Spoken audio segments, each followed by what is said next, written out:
اسلامی معاشرے یا ریاست کا جو پہلا ستون ہے، رکن رکین، وہ تو سورہ حجرات کی پہلی آیت میں آ گیا۔ اللہ اور اس کے رسول کی اطاعت بلا چون و چرا، جہاں حکم خدابندی اور حکم رسول آ جائے رک جانا، کوئی قانون قاعدہ، کوئی اللہ کی کتاب اور رسول کی سنت کے منافی نہ ہونا۔ لیکن یہ دستوری اور قانونی بنیاد ہے۔ ملی زندگی، حیات ملی میں ایک اور ضرورت بھی ہوتی ہے، اس لیے کہ انسان میں جذبات بھی ہیں۔ مختلف افراد کو جوڑنے کے لیے ایک سیمنٹ سبسٹنس چاہیے، اور وہ جذباتی، کسی شخصیت کے ساتھ جذباتی لگاؤ، کسی قومی ہیرو کے ساتھ محبت، یہ باندھتی ہے ایک دوسرے کو، ان کے نقش قدم پر چلنے کی کوشش، انہیں امیٹیٹ کرنا، گاندھی کا انداز اختیار کرنا، نہرو کیپ اختیار کر لینا، جناح کیپ اختیار کر لینا، نہرو کٹ واسکٹ پہننا، ماؤ زیتون کا جیکٹ پہننا، سب کیا ہے؟ پھر 50 گز اونچے مجسمے گاندھی کے بنانا، ماؤ زیتون کے بنانا، اسٹالن کے بنانا، کس لیے؟ تاکہ عظیم شخصیت کی چھاپ پڑ جائے لوگوں کے اوپر، ان کے جذبات جو ہیں ان میں ایک شخصیت سے محبت، ایک شخصیت سے عقیدت رچ بس جائے، اور یہ انہیں جوڑ دے آپس میں۔ یہ ایک ضرورت ہے، اسی لیے میں نے آپ کو یہ ساری مثالیں بتائیں۔ کیوں بتائیں؟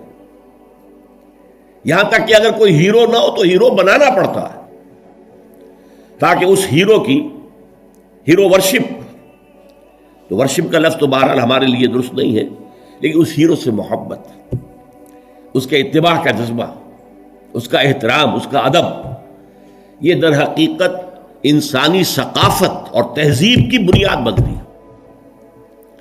اسلامی معاشرے میں وہ شخصیت جو ہے کوئی مصنوعی بنانے کی ضرورت نہیں ہے، وہ دل آویز شخصیت ہے محمد الرسول اللہ صلی اللہ علیہ وسلم کی۔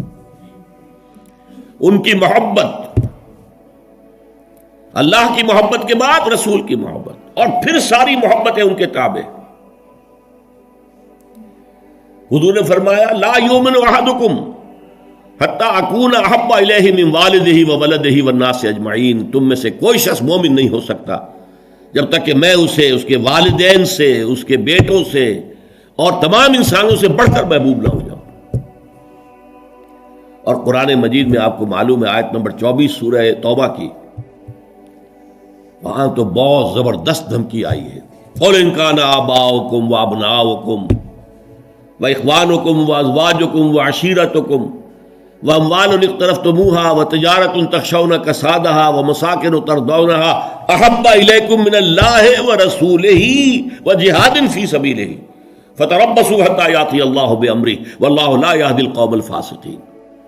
اے نبی ان سے کہہ دیجئے دیکھو، سن رکھو، اگر تمہیں اپنے باپ، اپنے بیٹے، اپنی بیویاں، اپنے رشتہ دار، اپنے بھائی، اور وہ مال جو تم نے بڑی محنت سے جمع کیے ہیں، اور وہ کاروبار جن میں کساد کا، مندے کا خوف رہتا ہے، اور وہ حویلیاں اور کوٹھیاں اور محل جو تم نے بنائے ہیں بہت محبوب ہیں، اگر یہ 8 چیزیں محبوب تر ہیں اللہ سے اور اس کے رسول سے اور اللہ کی راہ میں جہاد کرنے سے، تو جاؤ دفع ہو جاؤ، ادھر بیٹھو یہاں تک کہ اللہ اپنا فیصلہ سنا دے، اور اللہ ایسے ناہنجاروں کو ہدایت نہیں دیتا۔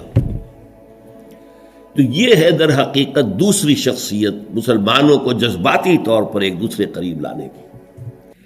جب میرا بھی ایک جذباتی تعلق حضور کے ساتھ ہوگا، آپ کا بھی ہوگا، تو ہمارا یہ حضور کے ساتھ تعلق ہمیں بھی قریب لائے گا ایک دوسرے سے، ان کی محبت کے رشتے میں ہم بندھ جائیں گے آپس میں۔ اور اگر حضور کی شخصیت کے ساتھ کوئی گستاخانہ طرز عمل اختیار کر لیا جائے، ان کی بات کی پرواہ نہ کی جائے، تو پھر ظاہر بات ہے کہ اسلامی معاشرہ جو ہے وہ منتشر ہو جائے گا۔ چنانچہ ہم یہ دیکھتے ہیں کہ یہ جو اتنی بڑی امت ہے اور 1400 برس گزر چکے ہیں، اس میں جو ایک کلچرل ہوموجینٹی ہے، یکسانی ہے۔ آپ کو انڈونیشیا کا مسلمان ملے گا، وہی انداز اس کا ہے، وہ داڑھی ہے اس کا وہی انداز، لباس ٹھیک ہے تہبند ہو کچھ ہو لیکن وہ گھٹنوں سے اوپر ہوگا، محسوس ہوگا کہ کوئی ہے، کوئی شے ہے ان کے درمیان مشترک۔ نماز کے لیے کھڑے ہوں گے بیت اللہ کے گرد تو سب نماز پڑھیں گے اور کسی کی نماز ٹوٹے گی نہیں، کہیں زیادہ فرق یہ ہوگا کوئی رفع یدین زیادہ کر رہا ہے، کوئی آمین بالجہر زور سے کہہ رہا ہے، بس صلی اللہ علیہ وسلم۔ باقی یہ کہ قیام ہے، اس کے بعد رکوع ہے، پھر قومہ ہے، پھر سجدہ ہے، پھر جلسہ ہے، پھر سجدہ ہے، پھر اس میں کوئی ترتیب میں فرق نہیں۔ یہ وہ چیز ہے جس نے اس امت کے اندر cultural homogeneity and cultural continuity پیدا کی ہے، نسل بعد نسل، نسل بعد نسل۔ ہم کسی اور ہیرو کو وہ مقام دینے کو تیار نہیں۔ اقبال نے بہت خوبصورت شعر کہا ہے، یہ زائرین حریم مغرب ہزار رہبر بنے ہمارے، ہمیں بھلا ان سے واسطہ کیا جو تجھ سے نہ آشنا رہے۔ یہ جو ہمارے ہاں کوشش ہوئی قائد اعظم کو ہیرو بنا دیا جائے، محترمہ فاطمہ جناح کو آئیڈیل بنا دیا جائے، اس کی یہاں تک انتہا ہوئی ہے پاکستان میں۔ میرا طالب علمی کا دور ہے یہ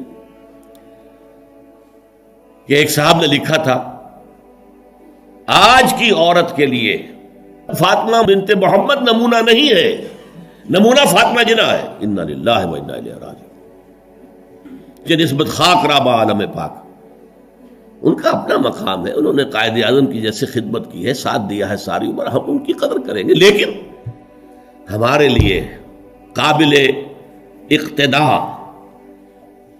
قابل اتباع وہ فاطمہ بنت محمد ہیں، عائشہ زوجہ رسول اللہ ہے صلی اللہ علیہ وسلم، ہم ان کا اتباع کریں گے۔ ہیرو ہمارے وہ ہیں۔ یہ زائرین حریم مغرب جو مغرب کی تہذیب میں رنگے ہوئے لوگ ہیں، ہزار رہبر بنے ہمارے، ہمیں بلا ان سے واسطہ کیا جو تجھ سے نہ آشنا رہے۔